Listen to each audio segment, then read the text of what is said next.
सिद्धेभ्यः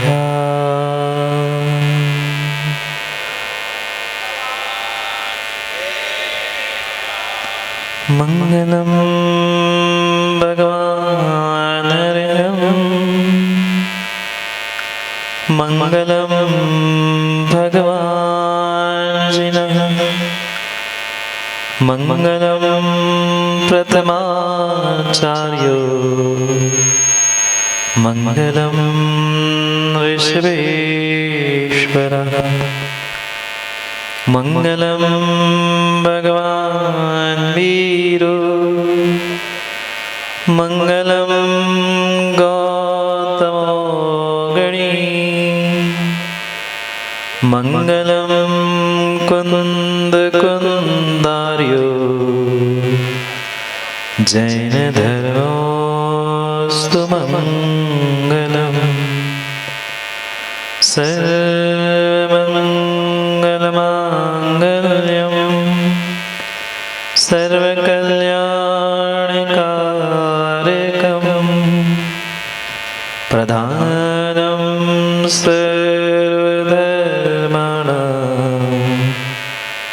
जैनं जयतु शास्त्रम् जैनं जयतु शास्त्रम् जैनं जयतु शास्त्रम् नमो हरिहन्ताणं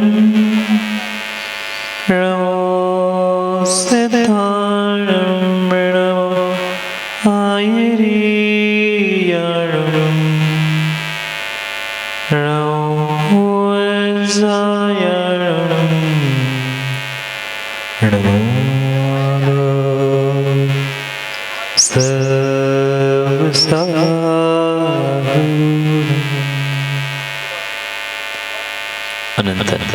परम सनातन जैन धर्म की बोले साक्षात विराजमान उपसंगाधिपति सुप्रभ सागर जी महाराज की चतुर्विध संघ की अंतर्देश वर्धमान स्वामी के शासन में हमसे विराजते हैं और उनकी ये पावन पीयूष देशना हम सभी के लिए परम उपकारी। अनादिकाल से हमारी आत्मा में जो जन्म जरा और मृत्यु रूपी रोग लगे, उन रोगों का उपशमन करने वाले कोई परम औषधि है तो वह एकमात्र यह जन्मानी भव्य। इस संसार में जो नाना भांति के जीव हैं, हर जीव हर प्राणी चाहे वह स्वर्गों में हो, मध्यलोक में हो या नरक में क्यों न हो, पर हर प्राणी हर जीव का यही भाव यही पुरुषार्थ होता है कि मैं अपने जीवन में दुखों से बचूं और सुख को प्राप्त करूं। पर इंसान सोचता जरूर है, जीव सोचता जरूर है, पुरुषार्थ भी करता है, पर शायद आज तक दुखों से छुटकारा प्राप्त करते हुए संसार में उसे सुख नहीं मिला।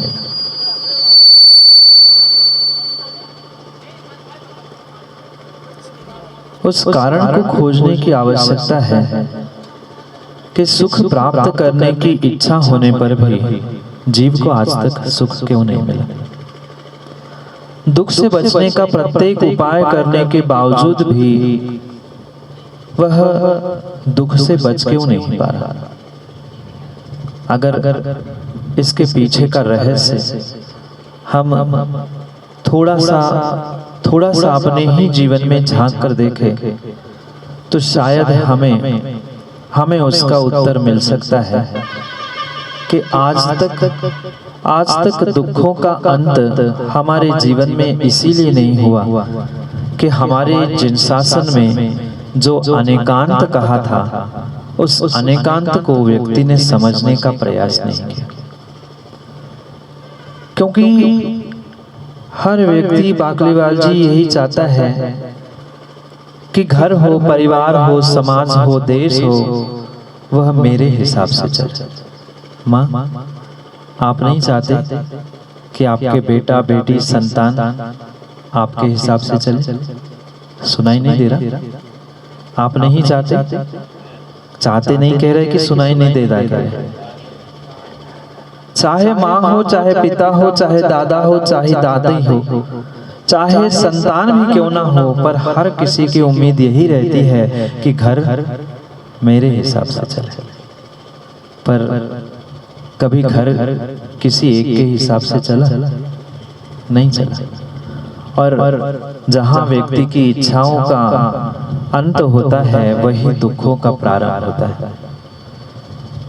ये जो जिन शासन का वस्तु स्वरूप था, सच्चाई थी, उस सच्चाई को और वस्तु स्वरूप को शायद जीव नहीं समझ पाता कि जैसे मैं जीव द्रव्य हूँ, ऐसा दूसरा भी जीव द्रव्य है। जैसे मुझे बुरा लग सकता है, दूसरे को भी बुरा लग सकता है। जैसी माँ मेरी इच्छा है, ऐसी सामने वाले की भी कुछ नहीं होगी, होती है। पर जहाँ व्यक्ति अपनी इच्छाओं की पूर्ति के पीछे अपनी ही मनमानी करने का प्रयास करता है, वह कभी भी किसी प्रकार से जीवन में सुख को प्राप्त नहीं कर सकता। और जो जिन शासन का सूत्र उमा स्वामी भगवान ने पंडित जी दिया है, अर्पित अनर्पित सिद्धे। कभी किसी को मुख्य बनाते हुए अगर हम जीवन में अनेकांत को धारण कर लेंगे, बोलते समय उस स्यादवाद रूपी सिद्धांत को अंगीकार कर लेंगे, तो नियम से प्रत्येक इंसान और इंसान ही नहीं, प्रत्येक जीव के जीवन में कहीं न कहीं सुख शांति अवश्य ही हो सकती है। क्योंकि तीर्थंकर भगवंतों ने सुखी जीवन के लिए 3 सूत्र बताए। सुखी जीवन के लिए 3 ही सूत्र बताए। अगर तुम्हारी चर्या में अहिंसा है, तुम्हारी चर्चा में स्यादवाद है, और तुम्हारे तत्वों के निर्णय और तुम्हारी सोच, तुम्हारी नियत में अगर अनेकांत है, तो पक्का मानना दुनिया में तुम्हें कोई दुखी कर नहीं सकता। कोई दुखी कर नहीं सकता। 3 बातें आई समझ में? चर्या में अहिंसा, चर्चा में स्यादवाद, और प्रत्येक तत्वों के निर्णय के साथ साथ अगर अनेकांत तुम्हारे साथ है, तो कभी कभी जीवन में दुख हो ही नहीं सकता। पर आज हर गली मोहल्ले, हर स्थान और घर परिवार में ही कहीं न कहीं ऐसे एकांतिक पक्ष बन चुके हैं। जो एकांत है, शायद आपने सुना होगा, एकांत को ही आचार्यों ने मिथ्यात भी कहा। और जहाँ एकांत है, जहाँ मिथ्यात है, वहाँ दुख तो हमेशा रहेगा ही रहेगा। उन दुखों से उभरने के लिए अहिंसा, स्यादवाद और अनेकांत को अगर जीवन में हम इस त्रिसूत्री को जीवन में अंगीकार कर लेंगे, तो चाहे घर हो, परिवार हो, समाज हो, धर्म हो, कहीं भी हम उस स्यादवाद, अनेकांत से, अहिंसा का परिपालन करते हुए अपनी भी और घर परिवार, समाज, देश, राष्ट्र नहीं, धर्म की भी रक्षा करने का बीड़ा उठा सकते हैं। पर ये हमें यहाँ बैठे बैठे सोचने समझने की आवश्यकता है कि कितना हम अपने विचारों को, अपने परिणामों को और अपने आप को संभालते हुए हम अपनी नियत, अपनी सोच को अनेकांत से जोड़ने का प्रयास करते हैं। माँ, ये ध्यान रखना, जैसी आपकी इच्छा होती है, ऐसी संतान की भी कुछ इच्छा होती है। पिताओं, जैसी आपकी कोई इच्छा होती है, तो पत्नी की भी कुछ इच्छा होती है। अगर सबका ध्यान रखते हुए घर चलाया जाता है, तो घर भी सुखी होता है। ऐसे ही धर्म में भी हम सबका कल्याण सोचकर आगे बढ़ेंगे तो पक्का मानना उस अनेकांत रूपी सूत्र से हमारे जीवन का उत्थान और जीवन का उद्धार अवश्य अवश्य ही संभव हो सकता है। और ये तो आप सभी का सौभाग्य है कि जैसे अनेकांत धाम में आप बैठे हैं, भले ही आज हमें मात्र भूमि दिख रही है, पर बिना भूमि के कभी पंडित जी भूमि का भी नहीं बनती। अभी भूमि और भूमि का बनी है, इस भूमि से ही भूमि का बनकर कभी उस अष्टम वसुधा पर पहुंचने का प्रयास हम आप सब मिलकर करेंगे, क्योंकि मूलनायक चंद्रप्रभु भगवान है ना, अष्टम प्रभु चंद्र प्रभु जो आचार्य भगवंत विशुद्ध सागर जी के इष्ट परमात्मा हैं, ऐसे उन अष्टम प्रभु की आराधना और उनकी प्रतिमा को विराजमान करते हुए जो अनेकांत धाम का आज प्रारंभ होने जा रहा है, वास्तव में इस अनेकांत धाम को ही नहीं, धाम की तो रक्षा और व्यवस्था है सरपंच जी, धाम की तो व्यवस्था, क्षेत्र की तो व्यवस्था आप सब मिलकर करोगे ही करोगे, पर मात्र भूमि पर ही दान अनेकांत नहीं, अपने जीवन में भी अगर अनेकांत उतर जाएगा तो सरपंच जी भूमि का है और पूरे नगर वासियों का भी ये पक्का मानना भविष्य आने वाला समय नियम से उज्जवल उज्जवल ही होगा, क्योंकि ये सेठ लोग बना के तो चले जाएंगे। ध्यान रखना परमात्मा का ये आप नगर वासियों का ही काम है।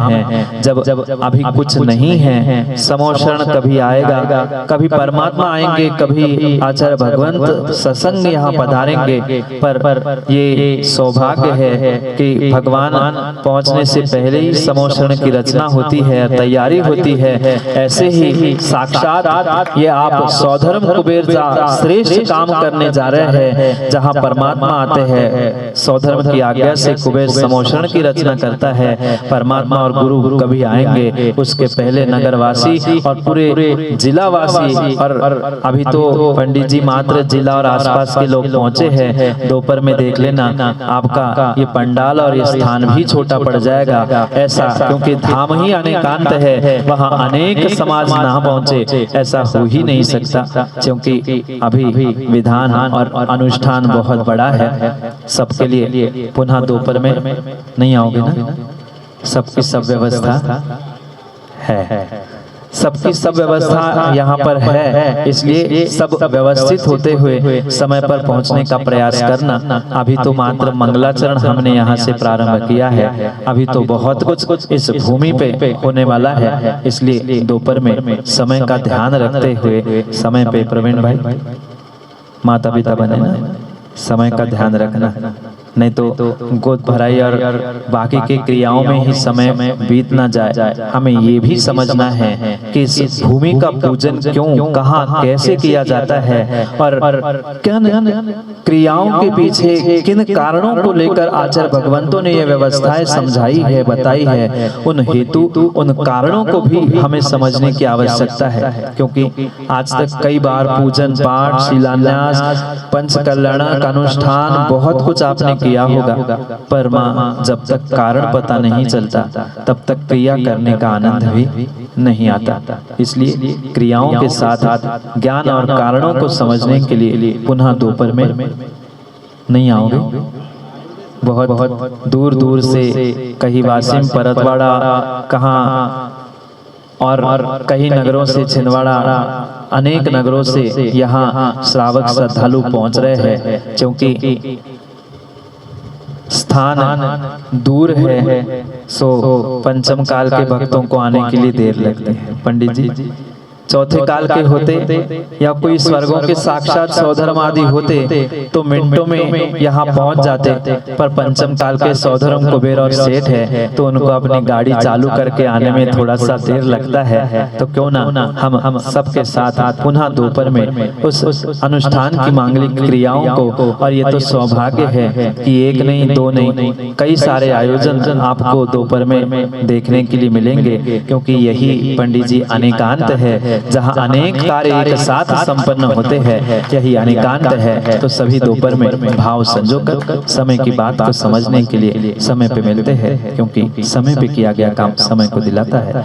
बोली भगवान महावीर स्वामी की।